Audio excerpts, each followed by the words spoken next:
Sweden में कट्टरपंथी नेता ने कुरान जलाया, भड़के दंगे।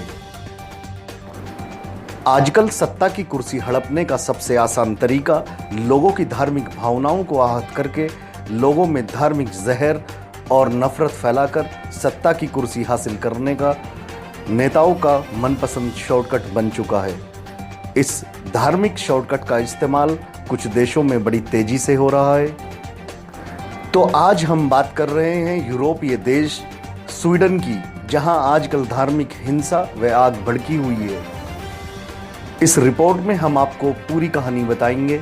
सबसे पहले आपको इस हिंसा के मुख्य किरदार से मिलवाते हैं, जिसका नाम है रेसमस पालुदान। ये स्वीडन की एक राजनीतिक पार्टी स्ट्रैम कुर्स पार्टी का नेता है। स्वीडन हिंसा क्यों हुई और हिंसा में इस नेता का क्या हाथ है, ये पूरी रिपोर्ट देखिए। इस्लाम विरोधी नेता को स्वीडन में गिरफ्तार किए जाने के बाद उनके समर्थकों ने कुरान को जला दिया। इससे नाराज लोग सड़कों पर उतर आए और माल्मो शहर में दंगे भड़क गए। जानिए किस नेता के कारण भड़के हैं दंगे। यूरोप के सबसे शांत देशों में शुमार स्वीडन में शुक्रवार रात दंगे भड़क गए। बड़ी संख्या में लोग माल्मो शहर की तरफ बढ़े और सड़कों पर उतर आए और उन्होंने पुलिस पर भी पथराव किया।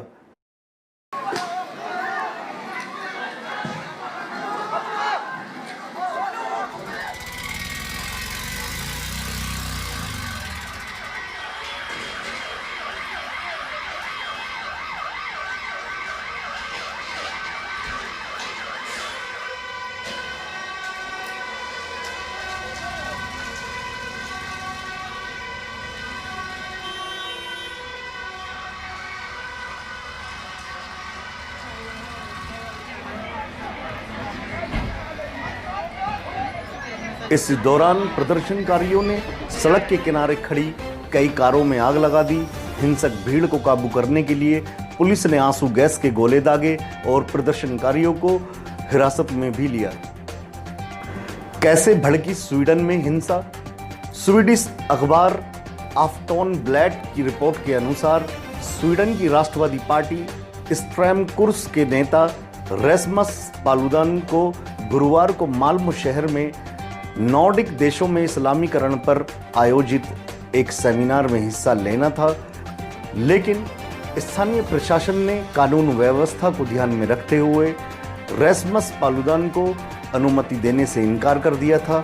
जब उन्होंने शहर में जबरदस्ती घुसने की कोशिश की तो उन्हें गिरफ्तार कर लिया गया, जिसके एक दिन बाद शुक्रवार को उनके समर्थकों ने माल्मो के एक चौराहे पर कुरान की कुछ प्रतियां जलाई थी। कौन है रेसमस पालुदान और क्या है उसका इतिहास?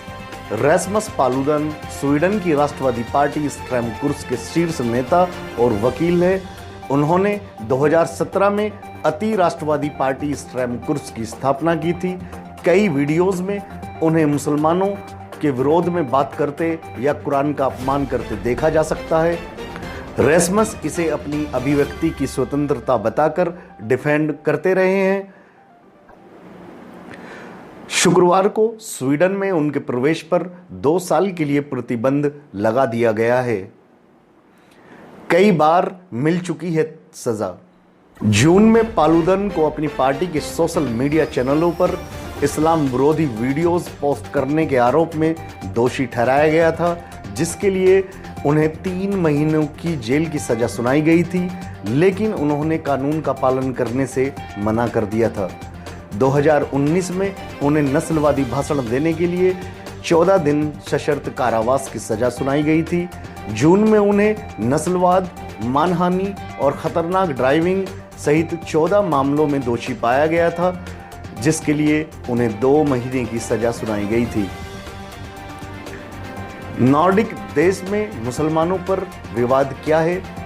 उत्तरी यूरोप के कुछ देशों को नॉर्डिक देश कहा जाता है। यह भूगोल का एक शब्द है जिसमें Denmark, Norway, Sweden, Finland, Iceland और ग्रीनलैंड शामिल हैं। इन देशों में आबादी बहुत कम है। हाल में दुनिया भर में जारी हिंसा के दौर में लाखों की संख्या में शरणार्थियों ने इन नॉर्डिक देशों का रुख किया है, जिसमें पोलैंड को छोड़कर शेष देशों ने बड़ी संख्या में मुस्लिम आबादी को शरण दी है। वहीं वहां के स्थानीय निवासियों का आरोप है कि इससे सामाजिक ताना बाना बिगड़ा है। मैं हूं शादाब अली खान और आप देख रहे हैं वर्ल्ड प्राइम न्यूज़। इस कोरोना काल में आप सब लोग अपना ज़्यादा से ज़्यादा ध्यान रखिए और चैनल को सब्सक्राइब करके लाइक व शेयर ज़रूर करें।